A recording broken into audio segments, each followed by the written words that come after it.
¿qué tal? Muy buenas tardes, bienvenidos a una nueva edición de 19 horas en este martes 28 de mayo, en el que vamos a hablar de muchos asuntos, por ejemplo de esa reunión que ayer mantuvieron Emiliano García Paje y María Dolores de Cospedal y que parece que por lo menos está cargada de buenas intenciones para destensar la situación de crispación que vive la política regional. También hablaremos de ayudas a los ganaderos que ha aprobado la Diputación, de la remodelación, por ejemplo, de la estatua del Conde de Romanones, que ya luce espléndida en la plaza de Santo Domingo, o del espectáculo que hoy hemos vivido en una rueda de prensa de la Plataforma en Defensa del Ferrocarril, donde los que convocaban la rueda de prensa se han dedicado a discutir entre ellos. De esto mismo hablamos a partir de ahora.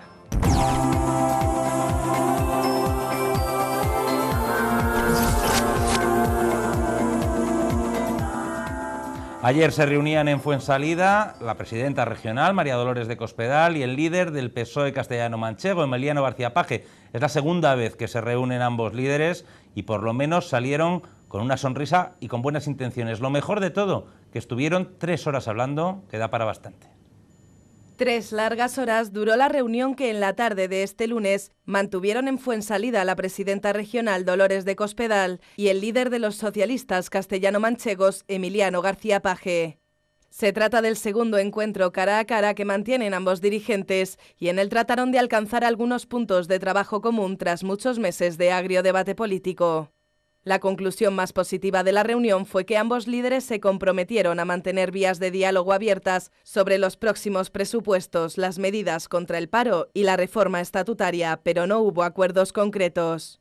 Fue la presidenta Cospedal la que ofreció a Paje que el portavoz del PSOE en las Cortes se integre en los grupos de trabajo para aportar propuestas para los próximos presupuestos y también le ofreció que el PSOE se integre en el diseño del Plan de Empleo 2014-2020 que presentará la Junta a finales de año en la Unión Europea, así como en el desarrollo del Plan PICE.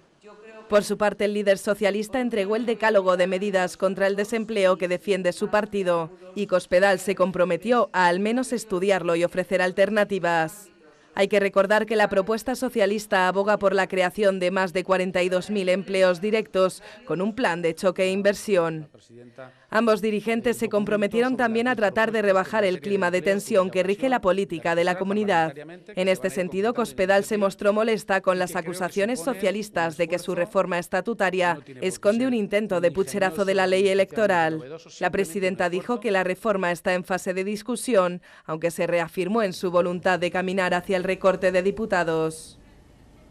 Pues vamos a ver lo que dijeron Paje y Cospedal después de esa reunión.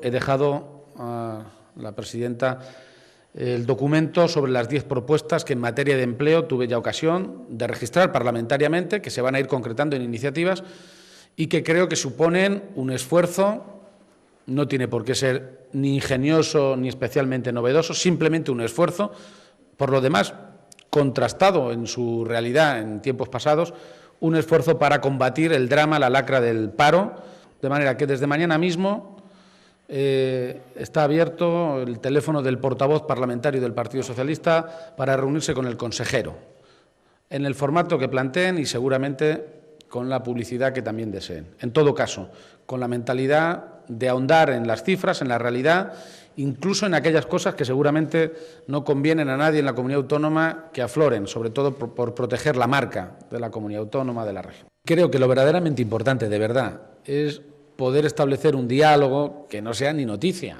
que sea habitual.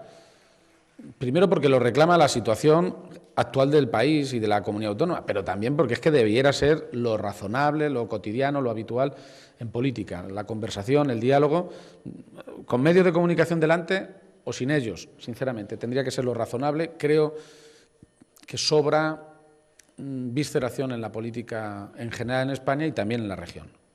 Sobra hostilidad.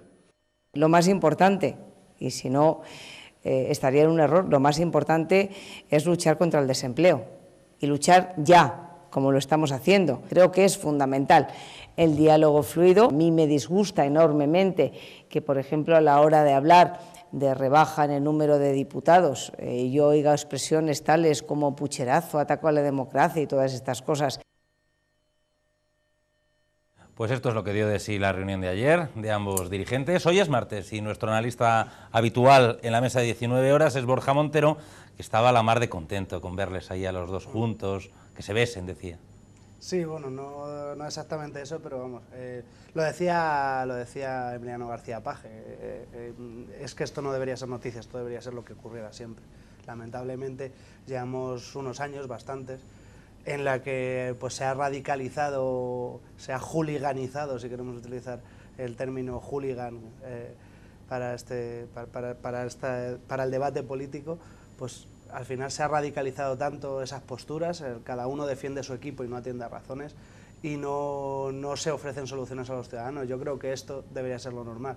Aunque lamentablemente yo creo que esto al final va a ser, pues eso, una foto, una declaración de buenas intenciones, pero lamentablemente... No tardarán en volver a la gresca. Yo creo que no. Por lo menos hay un par de cosas en concreto, aunque no haya acuerdos concretos, pero sí que hay un par de cosas que se acuerdan, y es que el PSOE pasa a integrar el grupo de trabajo para preparar los próximos presupuestos.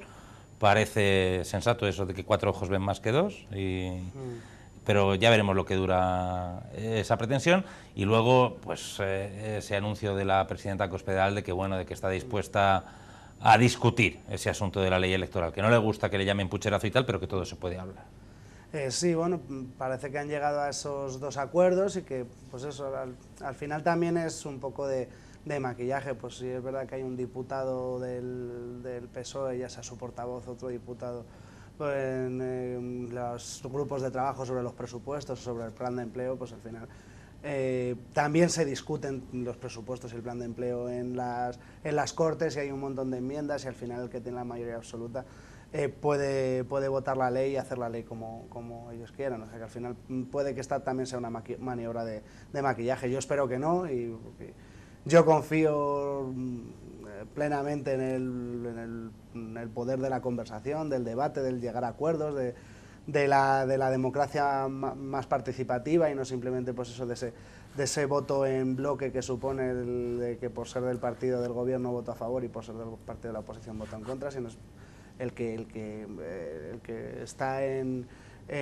una posición de representar a la sociedad, en este caso en las Cortes regionales, que es diputado regional, que realmente tenga una voz en todo lo que se debate y en todo lo que se aprueba en esa Cámara.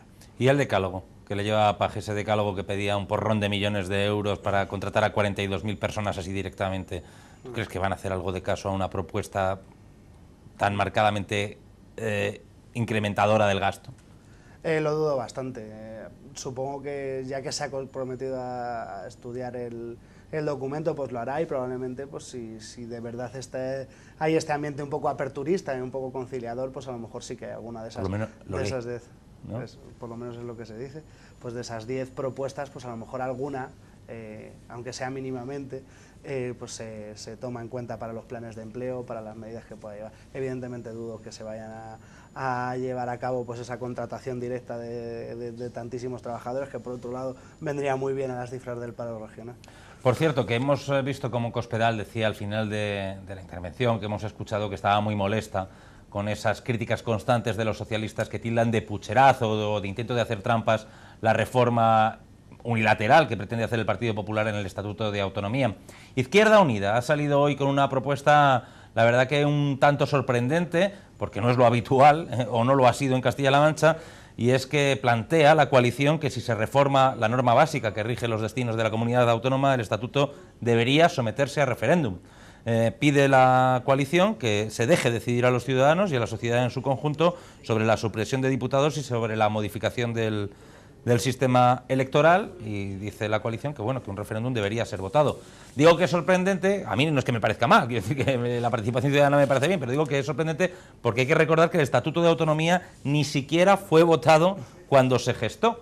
Los ciudadanos de esta comunidad autónoma no tuvimos la suerte que los andaluces, o que los catalanes, o que los vascos, o que los gallegos, y no votamos el Estatuto de Autonomía. A Guadalajara la metieron en la región porque sí, sin que la gente dijera si le parecía bien o mal. Así que yo no sé si ahora le van a dar alguna oportunidad a la ciudadanía de pronunciarse sobre este asunto de los diputados, no creo.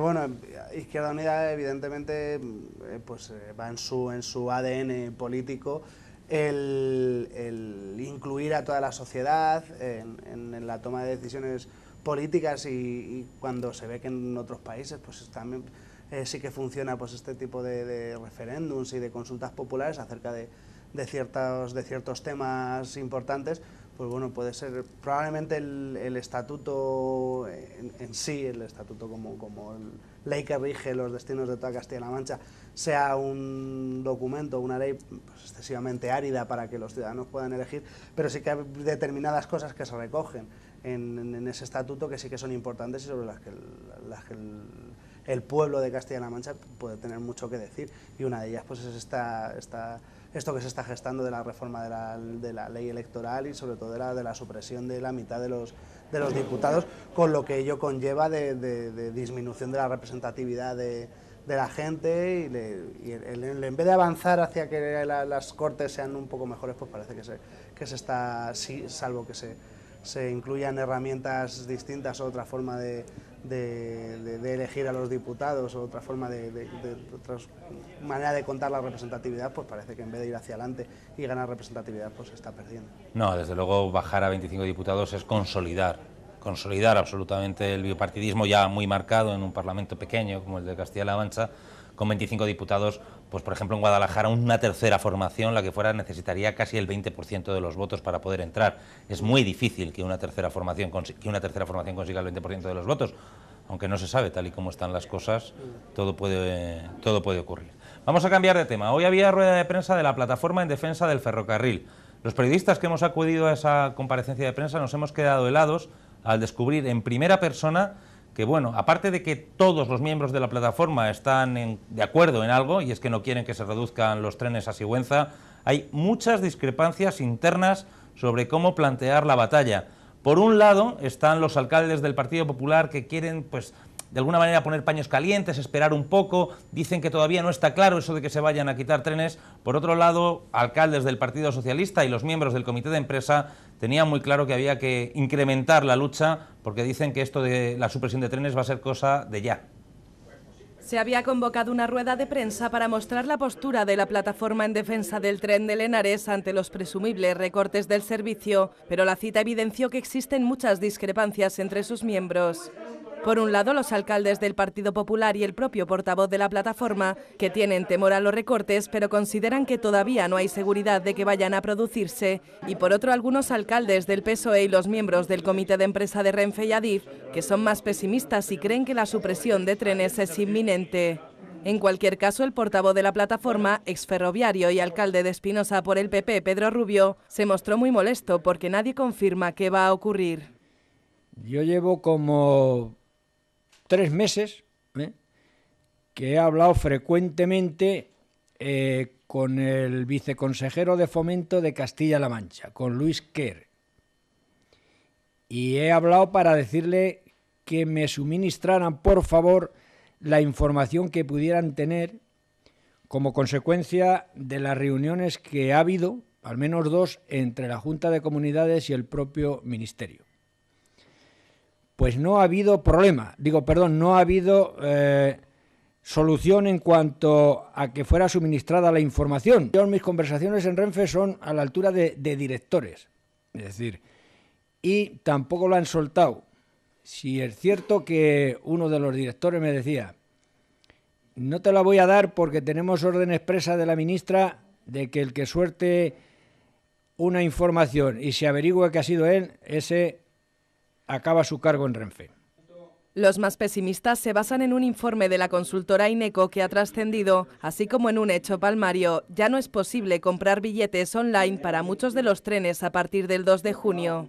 Ese era nuestro temor, a ver si a partir del día 2, que hay otra atacada, yo lo digo así, va a salir que el día 2 no tenemos los trenes aquí. Nosotros, el único informe que tenemos es el informe INECO y lo que nos dijo el comité, se dijo en el comité general. Entonces nosotros pensamos que a partir de ya, pues habrá trenes que no circulen.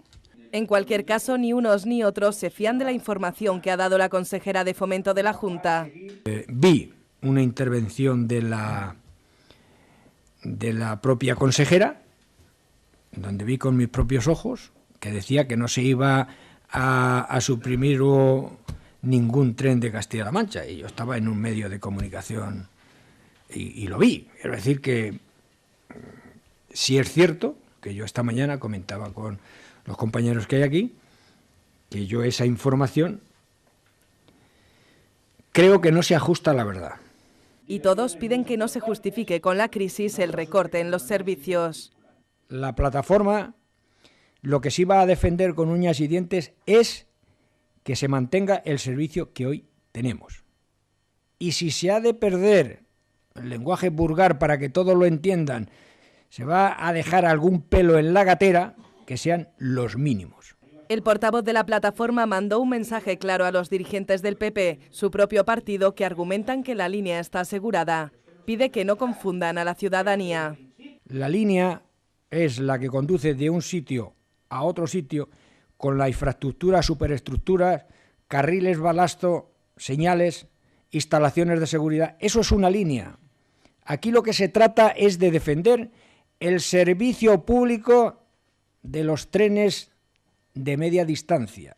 La plataforma se reunió el pasado jueves en Sigüenza y acordó solicitar información definitiva a Renfe, la Junta y la Diputación. Pero en el horizonte está el temor compartido de que la información llegue cuando los hechos, el recorte de trenes, estén consumados. Las previsiones más pesimistas hablan de la supresión de hasta 56 trenes semanales, 8 cada día de la semana. Lo pasé a los que tenía correo, porque además se lo tengo que decir a alguien que lo pase. Tienes mi teléfono. Pues aquí ven cómo empezaba esa rueda de prensa. Los miembros del comité de empresa y el portavoz de la plataforma, Pedro Rubio, al que ayer vimos aquí en 19 horas, discutiendo, primero, porque unos decían que no habían sido invitados a la rueda de prensa, el otro decía que había llamado y que tenía la llamada perdida y que no le habían contestado la llamada. Segundo, por cómo se tenían que sentar en la rueda de prensa, porque habían ocupado varios alcaldes del Partido Popular la zona de dar la rueda de prensa y no habían dejado hueco a los miembros del comité de empresa, aunque luego los periodistas hemos pedido que alguno subiera a contar su versión y así lo ha hecho. Y luego también se han puesto a discutir por eso, por esa llamada que tenía uno en el móvil. Vamos a escuchar un poquito porque la verdad que la conversación estaba interesante. La plataforma hace el trabajo que puede para citar a todo el mundo. Vosotros como miembros, cuando habéis escuchado algo, que yo llevo hablando hace un mes en los medios de comunicación, podéis poneros a trabajar. Yo soy el que llevo el trabajo de la citación y de todo. Y yo no llego, porque además soy alcalde de un ayuntamiento. O sea que tú estás enterado porque acabas de estar aquí. No, yo aquí no he estado. No, estás aquí, te escuché aquí en la radio. Sí, hablé en la radio. Claro, luego tú ya sabías... Hubo una nota de prensa que mandó el comité de empresa a razón... Vamos a empezar porque los periodistas no tienen por qué... Pues solamente queríamos eso, que... solamente simplemente... Nosotros aquí el... solamente el presidente de la presidencia para manifestar el apoyo. Vale, por que lo que haga uno que se ha contactado, no vamos a poner más. Lo venimos en contra. Escucha. Dile a tu teléfono que tienes una llamada mía. No la contestaste. No tengo una llamada tuya porque además he mirado y he llamado a todos los teléfonos. No la tengo. ¿Qué problema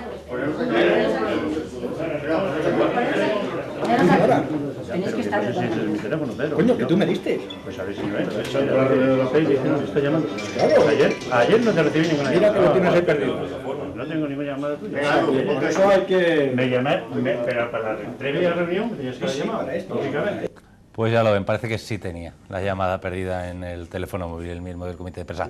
Mal vamos, como estén así entre ellos, mal vamos. Sí, la verdad es que pues no da la sensación de unidad necesaria cuando se está protestando por algo por algo que bueno, al fin y al cabo pues están en su legítimo derecho los pueblos de toda la zona del Henares de reclamar que ese servicio de media distancia siga vigente y siga funcionando, y pues la verdad es que pues estas imágenes no les hacen mucho favor. Es cierto que es una plataforma que a nivel político y social, en cuanto a las sensibilidades ideológicas, pues es muy amplio, porque hay todo tipo de asociaciones, de sindicatos, el comité de empresa, alcaldes de diferentes partidos.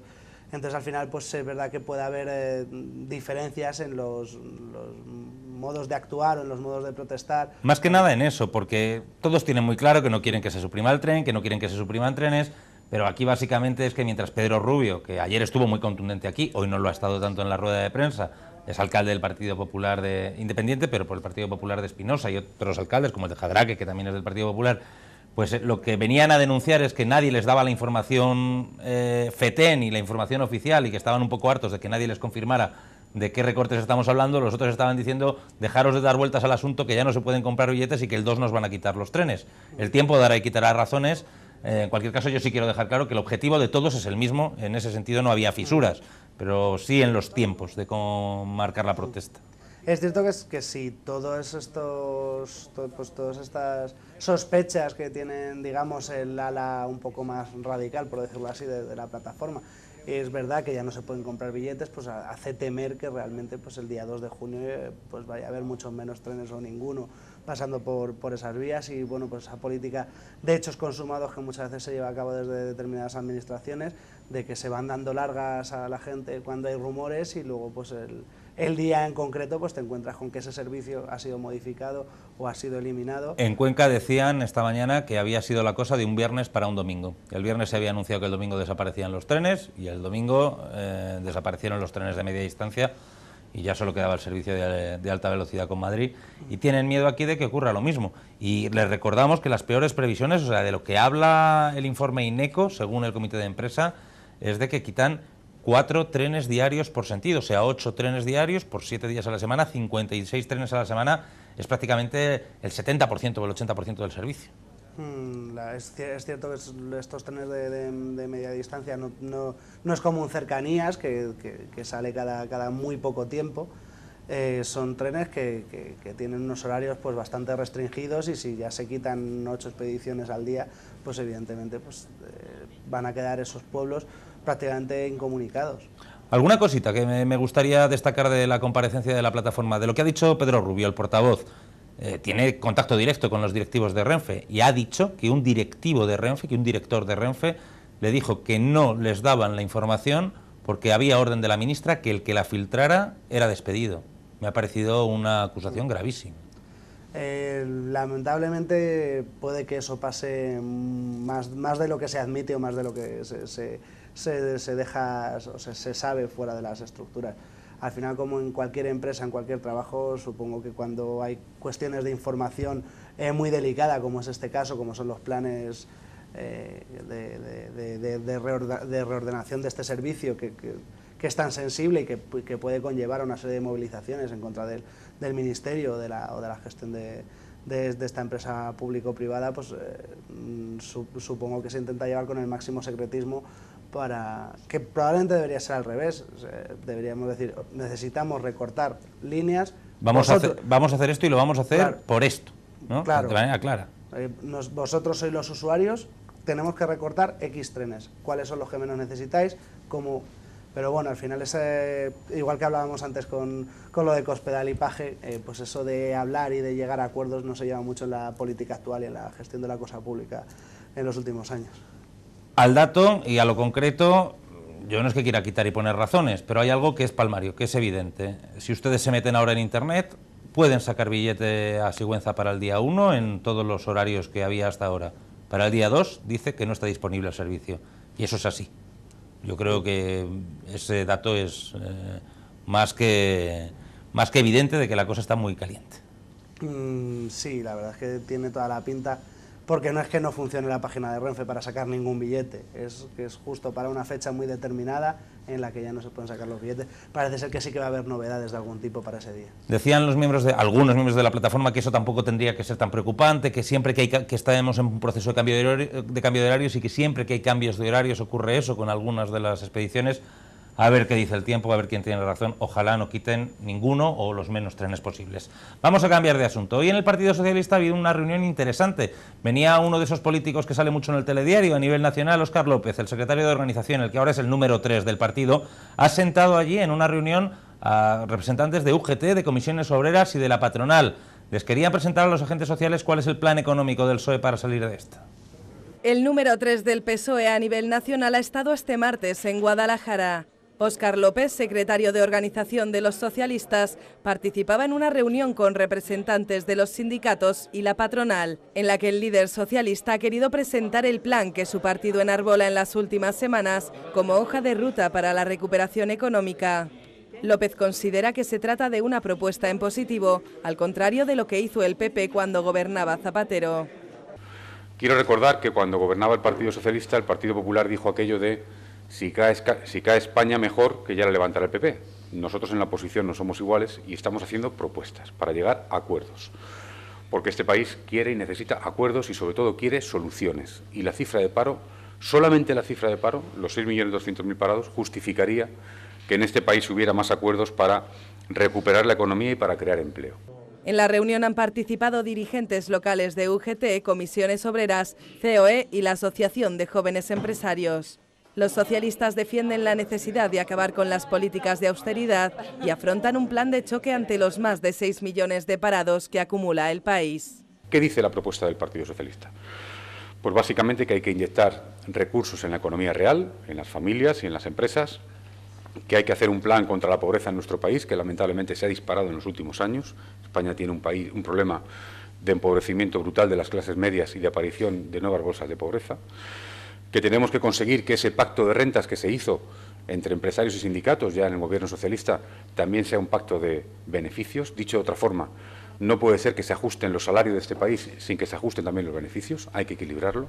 Queremos, en definitiva, que haya recuperación económica y creación de empleo y pueda haber planes de empleo y para eso decimos de dónde sacar los recursos. Y básicamente son de dos sitios. A, de la lucha contra el fraude, donde quiero destacar que el anterior gobierno puso recursos y consiguió recaudar más de 10.000 millones de euros adicionales cada año luchando contra el fraude, frente a un gobierno como el actual que ha hecho una amnistía fiscal, y B, planteando ante Europa que de las 100.000 millones de euros que tiene España concedido de préstamo, de los cuales 40.000 se han inyectado en la banca, queremos inyectar ahora 30.000 en las familias, en las empresas, en las pequeñas y medianas empresas, en los autónomos, en los emprendedores.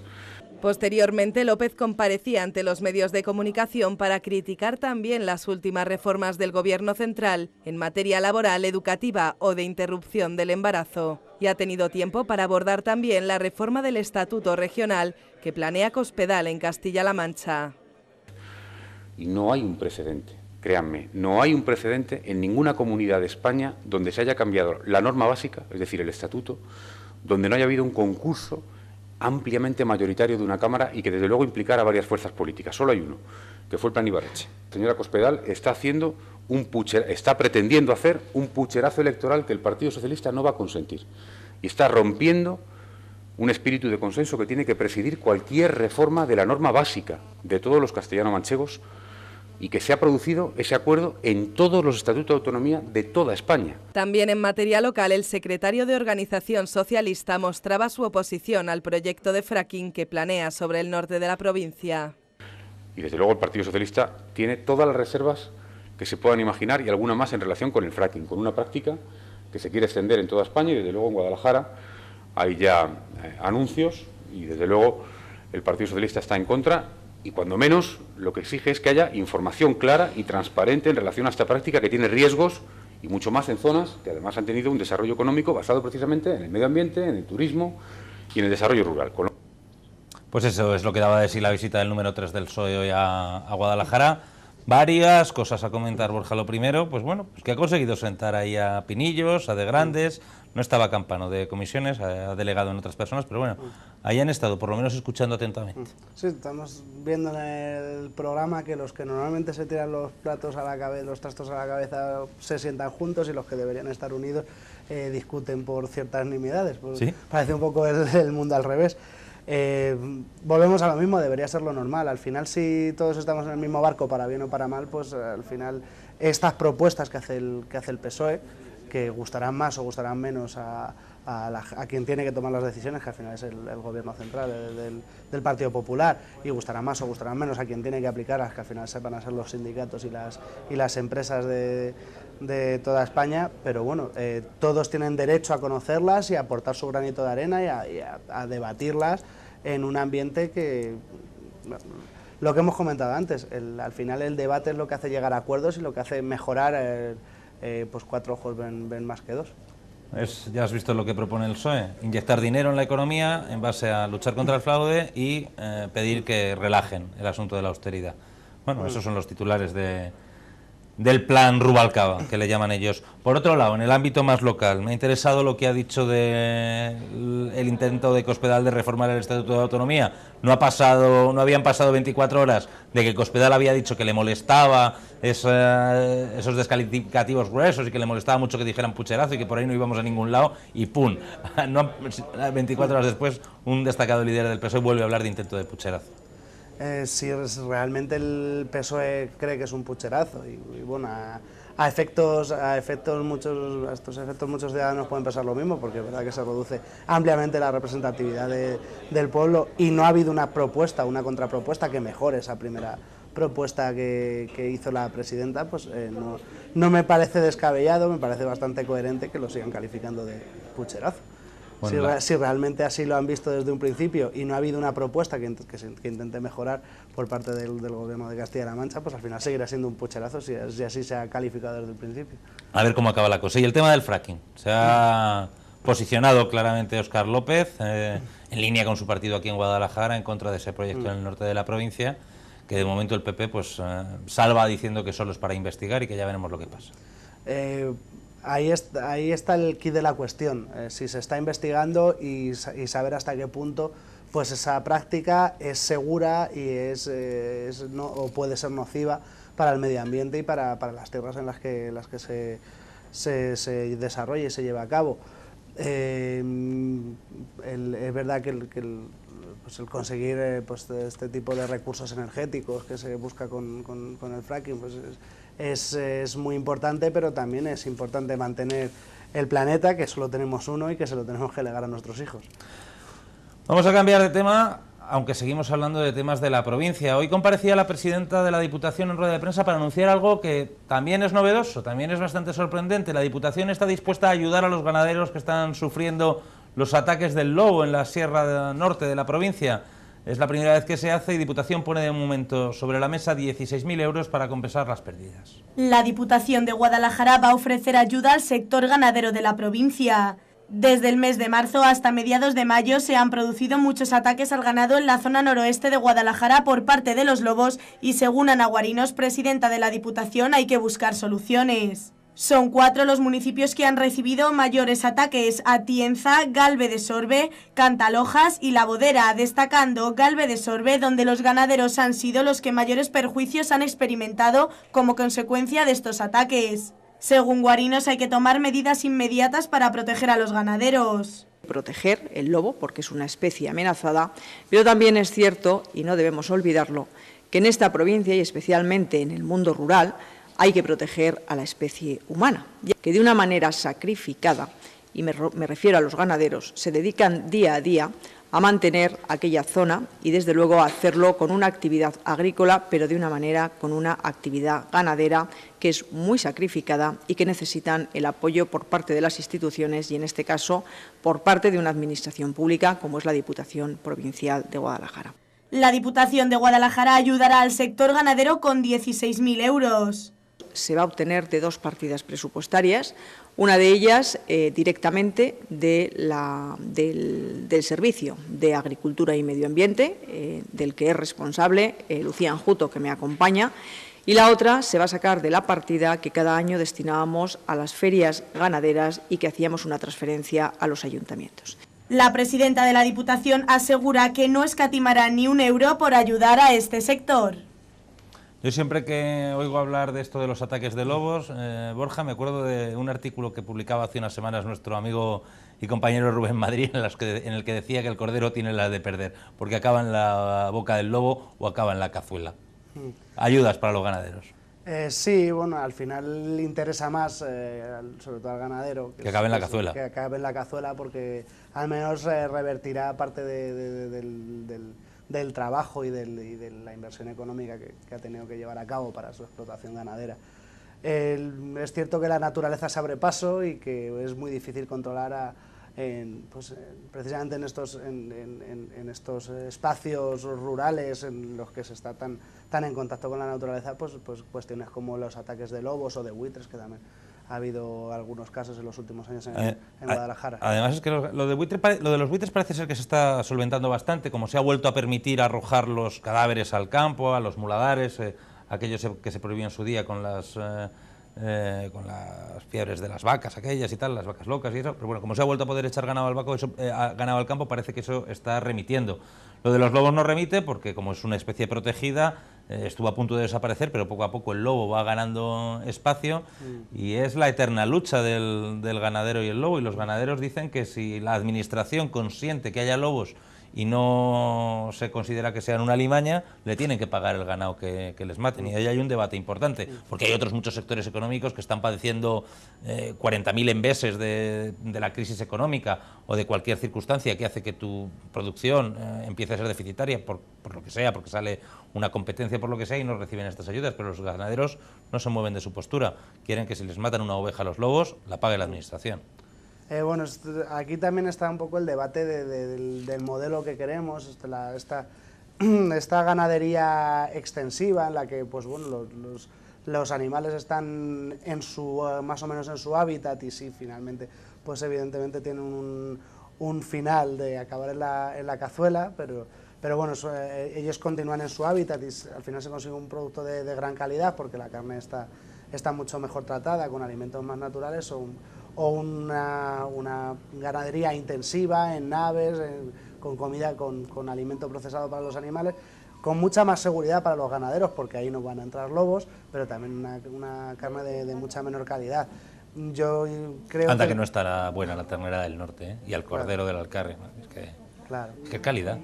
Por eso, entonces al final si tú decides apostar por ese producto de un poco más calidad, pues evidentemente también tiene sus riesgos, y entiendo que el ganadero, que pues, como dice Guarinos, pues de una forma muy sacrificada, además intenta dar vida y actividad a unos pueblos que debido a la despoblación rural pues están quedando sin gente, pues al final yo creo que sí que tiene que haber un punto de encuentro en el que sí la administración sí que ayude en algo o intente paliar de alguna manera ese daño que se está haciendo a la economía de estos pueblos y de estos ganaderos.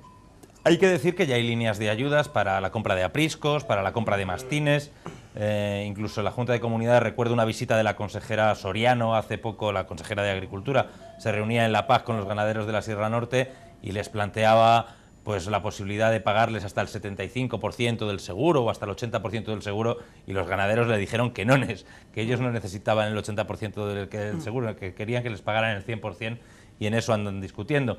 En esta ten con ten entre la Junta de Comunidades y los ganaderos sale la Diputación, sale Guarinos y dice que de momento pone 16.000 euros encima de la mesa pues para compensar posibles pérdidas. Bueno, la verdad que es una ayuda directa a una zona rural muy despoblada, y es esta gente la que sujeta a esos pueblos, desde luego, no son otros. Sí. Bueno, viendo los presupuestos que se manejan en las administraciones públicas, 16.000 euros no parece mucho, y probablemente pues viendo la inversión en alimento, en el propio animal, en las instalaciones y en todo lo que hace falta para una explotación ganadera, pues probablemente tampoco sea mucho, pero bueno, algo de alivio es para los ganaderos que han visto cómo su negocio pues se veía perjudicado por el ataque de los lobos. Bueno, pues hasta aquí esta primera parte del 19 horas de hoy. No se vayan, unos minutitos de publicidad. Enseguida volvemos y hablamos de otras muchas cosas. Por ejemplo, de lo guapo que han dejado al conde de Romanones. Ya han terminado las obras y hoy el alcalde las ha presentado. Hasta ahora.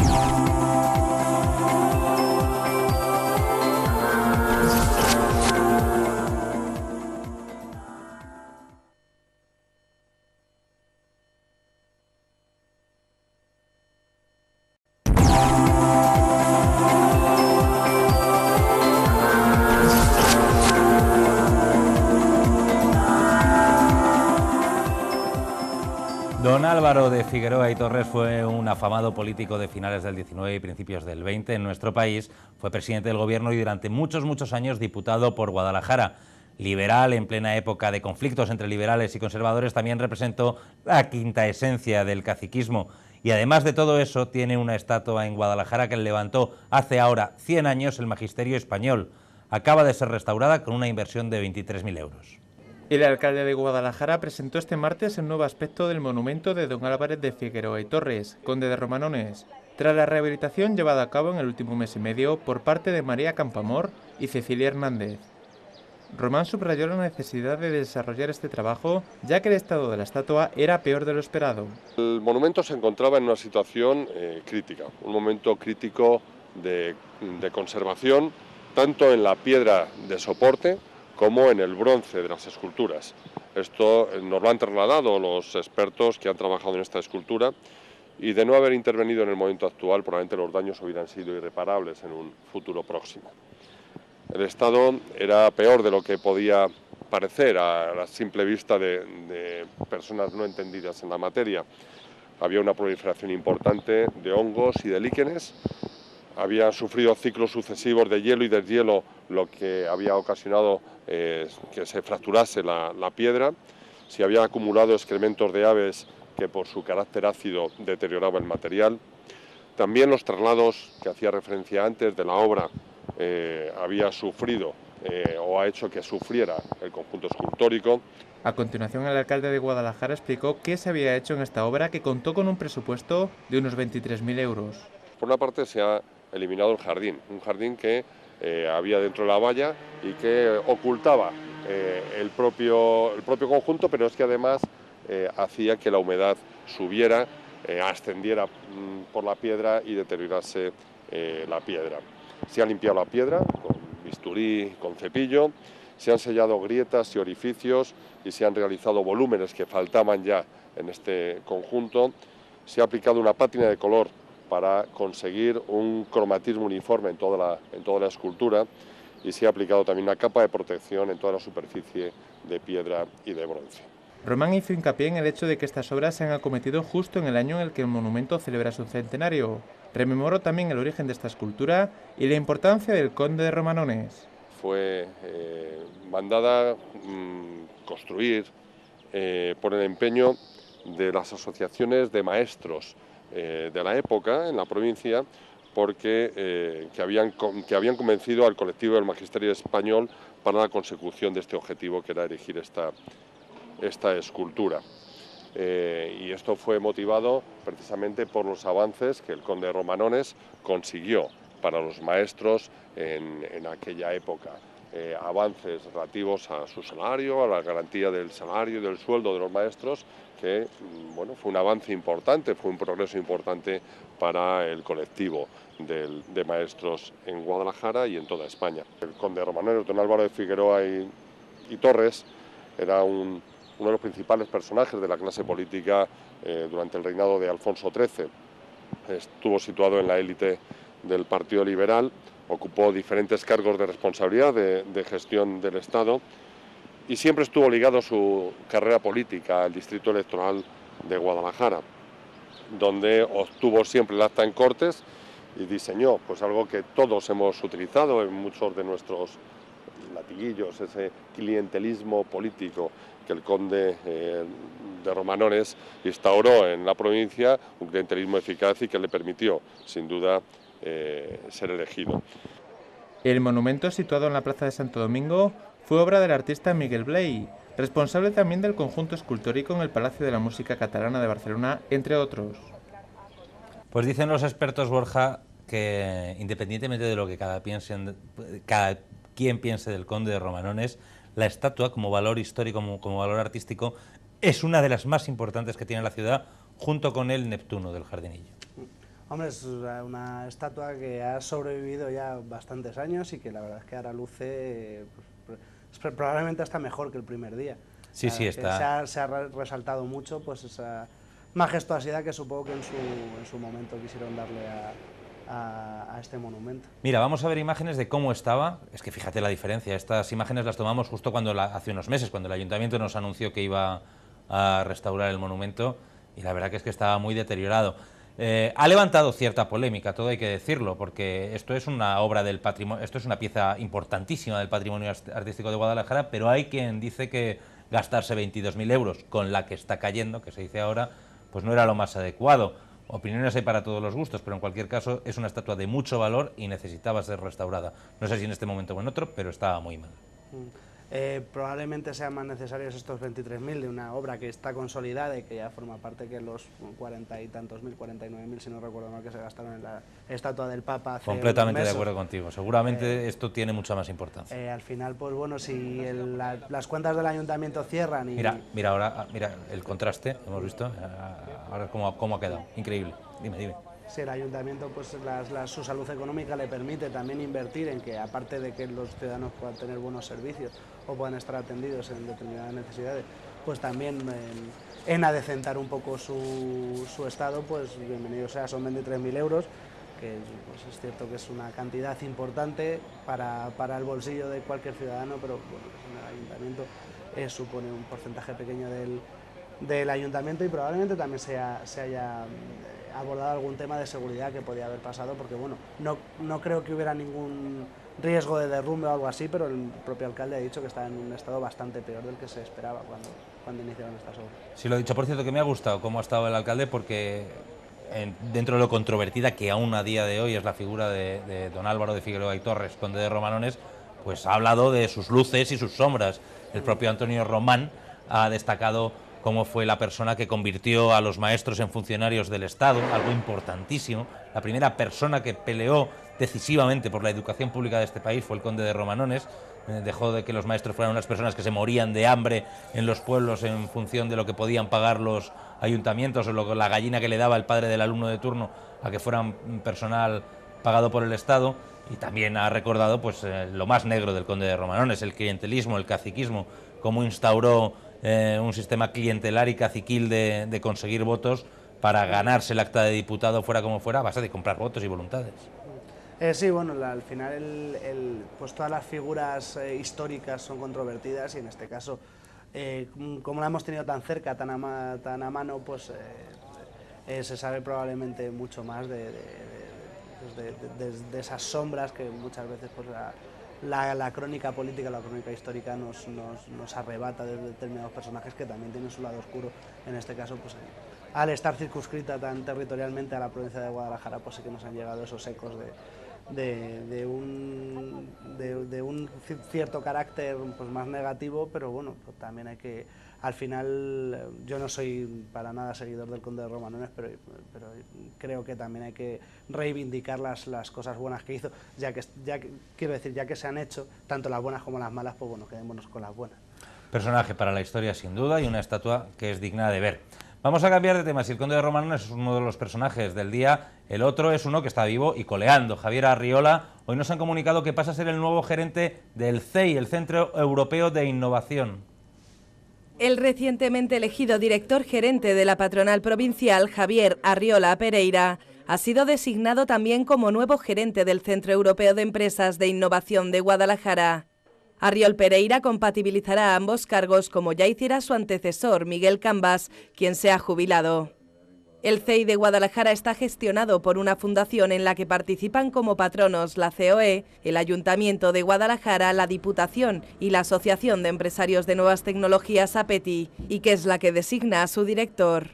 El nombramiento de Arriola se produjo el pasado jueves 23 de mayo en el transcurso de una reunión de este patronato. Arriola Pereira es licenciado en Derecho por la Universidad Complutense de Madrid y MBA por el Instituto de Empresa Business School. También es profesor asociado de la Facultad de Económicas de la Universidad de Alcalá. En cuanto al CEI, sus gestores señalan que desde su puesta en marcha en 2009 ha conseguido ya una ocupación del 76% de su espacio, con 31 empresas implantadas en la actualidad. El joven Javier Arriola, que dio un primer paso sustituyendo a Miguel Cambas al frente de la dirección de la COE hace unos meses, y ahora da el segundo paso. Miguel Cambas ya se retira del todo y pasa a ser el director del edificio de nuevas empresas, es como lo conocemos casi todos al CEI. Bueno, al final este edificio se hizo para que pues, fuera pues, ese vivero de empresas que ahora está tan de moda en prácticamente todos los municipios del corredor, que tienen alguno, pues para dar oportunidad a nuevos emprendedores a que pudieran poner en marcha su negocio con ciertas facilidades. Y bueno, pues no se puede permitir que, pues eso, que la jubilación de quien ha estado pues dirigiendo y gestionando este edificio, que supuso una importante inversión por parte de la Junta y por parte también del ayuntamiento. Y un retraso también glorioso, ya no nos acordamos de estas cosas, pero llegó con 4 o 5 años de retraso. Sí, bueno, pero al final el edificio está, pues ya está funcionando, pues no se podía retrasar pues esta tarea que se está llevando a cabo pues, por esa jubilación.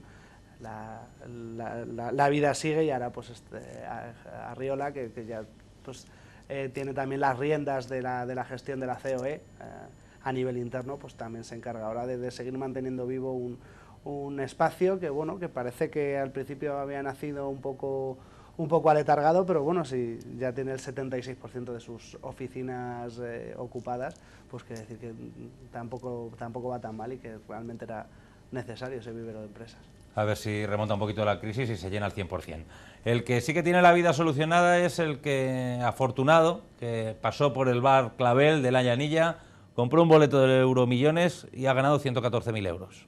El sorteo de Euromillones del pasado viernes 24 repartió en Guadalajara un premio de 114.000 euros a un apostante que validó su boleto en este bar del barrio de La Llanilla, el Clavel de la calle Santa Teresa de Jesús. Se trata de un boleto que obtuvo un premio de segunda categoría y el acertante alcarreño es uno de los 18 afortunados que ha tenido este sorteo en toda Europa y uno de los 4 que hay en España, todos ellos de segunda categoría, dado que la primera quedó sin acertantes y generando un eurobote de 94 millones de euros para el sorteo de este martes 28 de mayo. Los otros 3 acertantes españoles se localizaron en Valdiuxó, Tordesillas y en Madrid.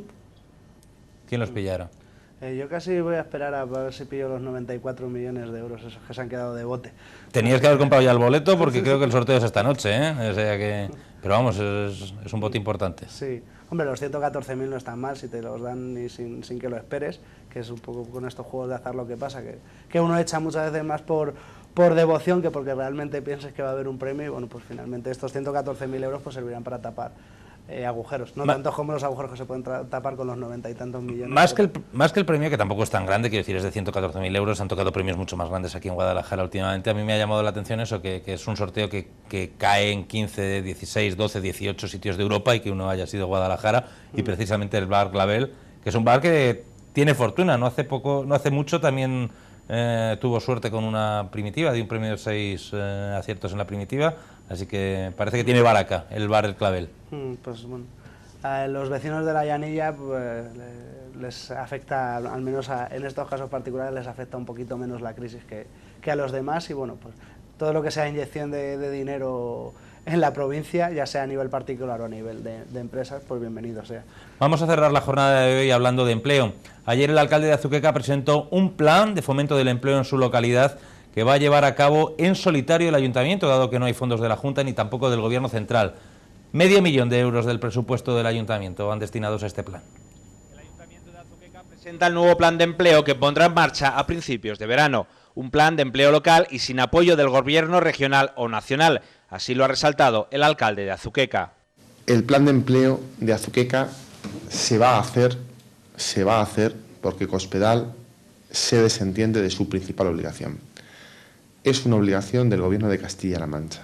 De hecho, antes de que llegase Cospedal al Gobierno y durante 20 años se ha estado haciendo planes de empleo, bien planes sociales, bien planes experimentales o planes de choque para ayudar a las personas desempleadas. Se ha hecho en toda la región y se ha hecho con protagonismo absoluto del Gobierno de Castilla-La Mancha. Esta es la primera vez que el Gobierno de Castilla-La Mancha se lava las manos. El alcalde ha recordado que los planes de empleo los debe impulsar la Junta y el Gobierno central, que además son los que recaudan los impuestos de los ciudadanos para ello, entre otras cosas. Pero ante la pasividad de Cospedal, aun habiendo aumentado el paro en 100.000 personas más en la comunidad, el Ayuntamiento de Azuqueca no puede quedar separado. La situación es extraordinaria, la situación es excepcional. Nunca antes habíamos tenido tantos desempleados como ahora. Por eso nos ponemos las pilas para intentar dar una solución que algunos la descalificarán como un parche. Pues esto es lo que daba de sí el plan de empleo. Dice Bellido que a lo mejor algunos piensan que es un parche, pero que bueno, que 500.000 euros y 185 contrataciones son 185 contrataciones. Realmente todos estos planes de empleo que se llevan a cabo, ya sea desde la Junta, que ahora, pues como resalta Bellido, hace un poco dejación de funciones, a pesar de que el principal eslogan de Cospedal durante la campaña electoral fue aquello de buscas empleo. Pues bueno, ahora se hace esta pequeña dejación de funciones.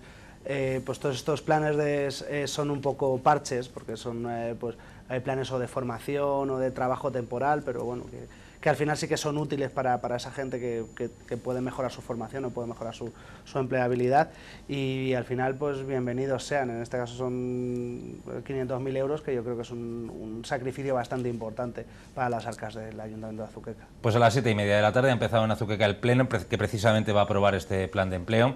Mañana daremos cuenta de lo que es esa sesión plenaria en el consistorio azudense. Hasta aquí el programa de hoy. Borja, muchas gracias por haberme acompañado esta tarde. El martes que viene. El martes que viene nos vemos. A ustedes ya lo saben, todos los días a las 7 de la tarde tenemos una cita para analizar la actualidad. Hasta mañana.